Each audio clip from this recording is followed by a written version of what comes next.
Good morning. I present myself. My name is Camilla Schirru and I study biomedical engineering at the University of Pisa in Italy. Firstly, I would like to thank you all for your attention and I hope that you will like this work. Our study is entitled Autonomic correlates of attention tests delivered by commercial tools and was developed in collaboration with Lucia Billeci, Francesco Sansone, Raffaele Conte and Alessandro Tonacci, my supervisor, all from the Institute of Clinical Physiology of the National Research Council of Italy. Firstly, we have no conflict of interest to declare, and now I will start the presentation. One of our work basements are the so-called cognitive functions. Cognitive functions are defined in this review article by Forte et al. As all those mental abilities that allow humans to receive and elaborate some external information from the environment. Attention is one of them, and attention is also the main subject of our work. Cognitive functions are known to be linked with the autonomous nervous system activity and also with the cardiovascular one. For this reason, we can obtain some useful information about the performance of this function by using the electrocardiogram. In particular, from the electrocardiogram, we can obtain information about heart rate and heart rate variability. Heart rate variability is defined as the variation over time of the time interval present between two subsequent heart peaks in the ECG signal.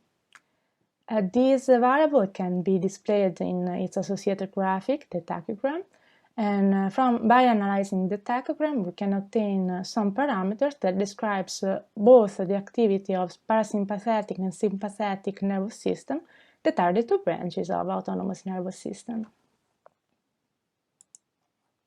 In our study, we used a sensor that belongs to the wearable sensor category. In the last years, this type of sensor has become more and more used because of its characteristic of being unintrusive. Their being non-intrusive is also the reason why they are more acceptable from the end user, so for our patients. And in addition to that, they are also very easy to use and available at relative low prices. From this initial information, our study purpose was to investigate on the cognitive function of attention, and we tried to stimulate this function by presenting to all our subjects a standard attentional test. The whole study was performed to reinforce and eventually find new information about some concepts that are a part of a bigger theory that is called Neurovisual Integration Model Theory by J.F. Thayer. This theory is based on the idea of the presence of a true interactive role between autonomous nervous system and cognitive function. For our study, we enrolled 31 volunteers, 14 males and 17 females. They were all from 20 to 43 years old, and they were all healthy without any type of cardiovascular and neurological disease.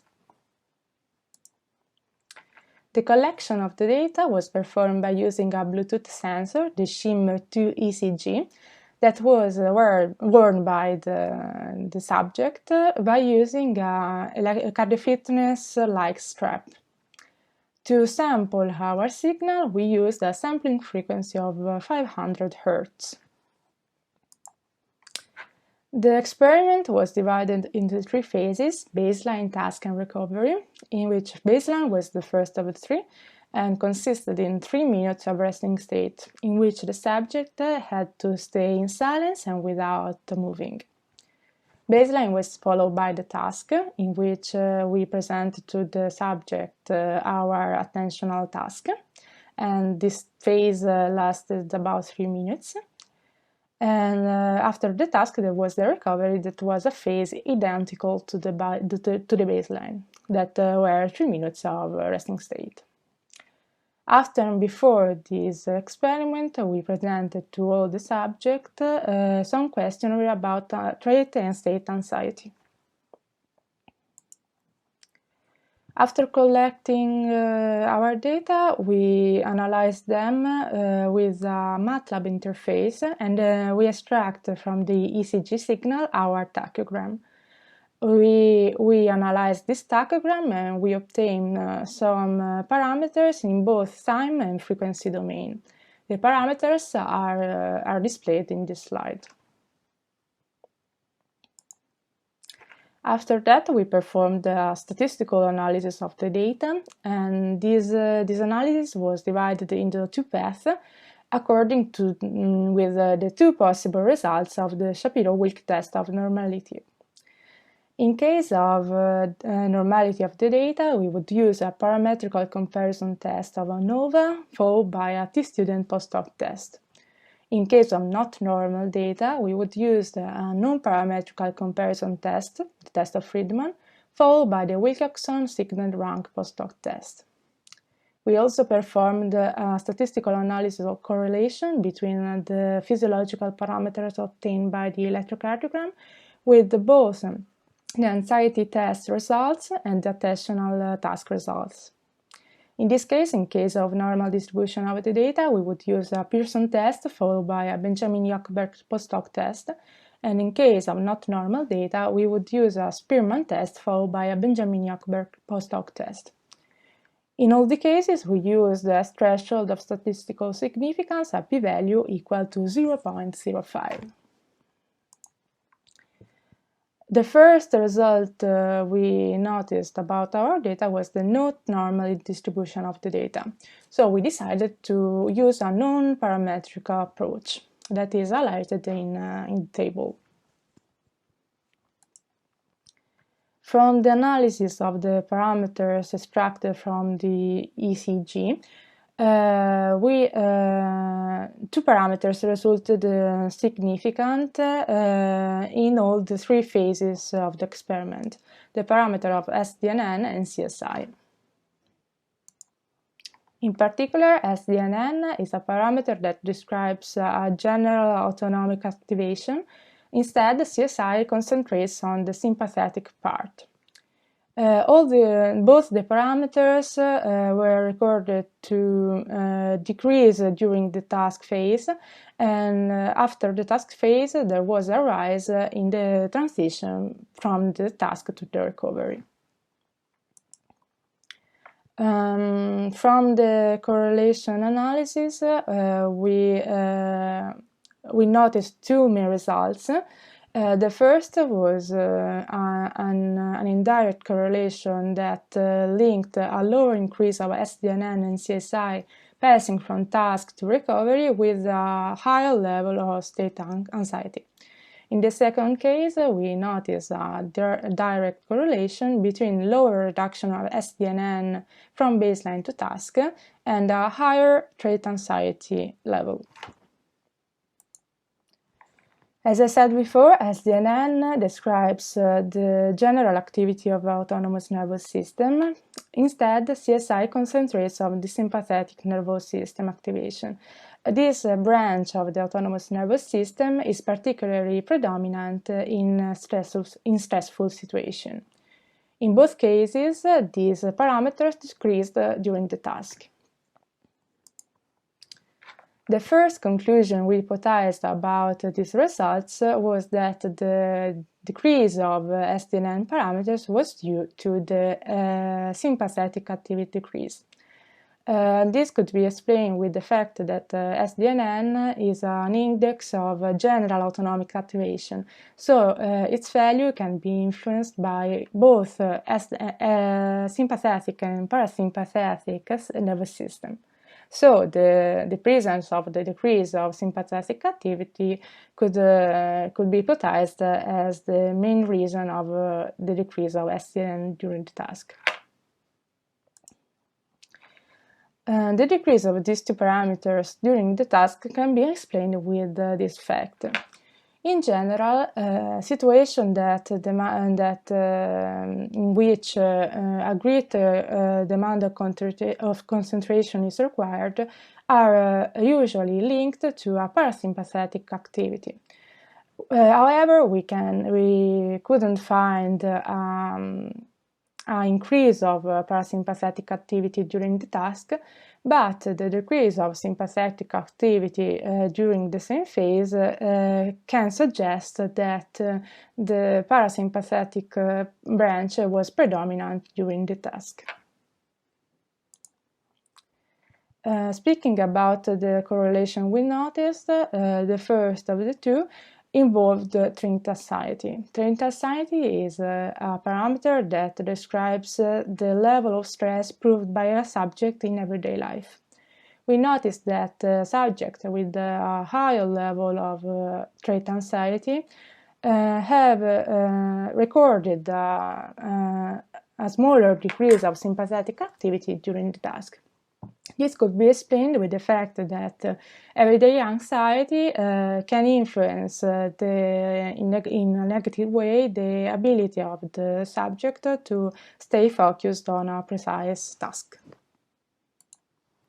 The second correlation involves state anxiety. State anxiety is a parameter that describes and quantifies the stress caused in the subject by the task itself. We noticed that a higher level of state anxiety was associated to a reduced recovery of the parameters of SDNN during the recovery phase. This could be explained with the fact that subjects more susceptible to stress can have more difficulties to quickly adapt to environmental changes. In conclusion, we performed a three-phases experiment in which we evaluated the ECG parameters, anxiety levels, and attention performance. The main results were that there was a sympathetic deactivation during the task phase, that everyday life can negatively influence the capacity of the subject to stay focused, and that more stressed subject can have more difficulties to quickly adapt to environmental changes. We also performed this study to test the performance of our Schirru ECG sensor, a wearable sensor. We found that this sensor could provide us our data with enhanced sensitivity and with reliability. So we think that an interesting proposal about this type of sensor could be the development of a unique package of hardware plus the software to applicate to this type of monitoring studies. So for the future, possibility could be the extent of this type of experiment to a larger cohort. To present to our subject more specific questions about the acceptability of this type of sensor, and also the development of this system of hardware plus software for the monitoring of physiological parameters with the possibility of a cloud storage access. I thank you for your attention. And now I will answer to two short questions that we received about our work. The first is displayed in this slide and is about a set of sensors which would serve well in the future for the proposed purpose. First, we can look at the electronics market, the actual electronics market about wearable sensor. And we can see that the main type of system associated to this type of sensor are the sensor interfaced with mobile devices like a smartphone. This because in the last year there was an increase of demand of this type of sensor interfaced with smartphone. There are also another type of sensor that are tools that were designed to be a standing alone tool, but in this case we can also interface this type of sensor with some external programs by the use of the EPI. API are is a sort of system that can allow an external program to access to the physiological data as recorded by the sensor, and so it is also a great an important part of the development of this type of wearable sensor. The second question is about the existing research in this regard and how your proposal may expand those results. I can answer to this question saying that in this period there is a flourishing research about wearable sensor because of the principal characteristic of being non-intrusive and so more acceptable from the end user. Regarding our proposal, our research, we use this type of sensor to test our cognitive function performance. We found that this type of sensor could be used for this aim. And so we think that this sensor could be useful to extend to a larger population this type of experiment for their greater acceptability from the end user. And also we know that in this field of cognitive function there is some conflict between some results that were recorded about the interaction between autonomous nervous system and the performance of this cognitive function. So doing this type of experiment in a larger cohort can clarify these results, and so we think that the use of non-intrusive sensor can be a useful way to clarify and do this type of experiment in a larger cohort. And so this type of experiment can be also applied to the study of other types of cognitive function that are all explained in the cited initial article. Finally, I thank you newly and have a nice day.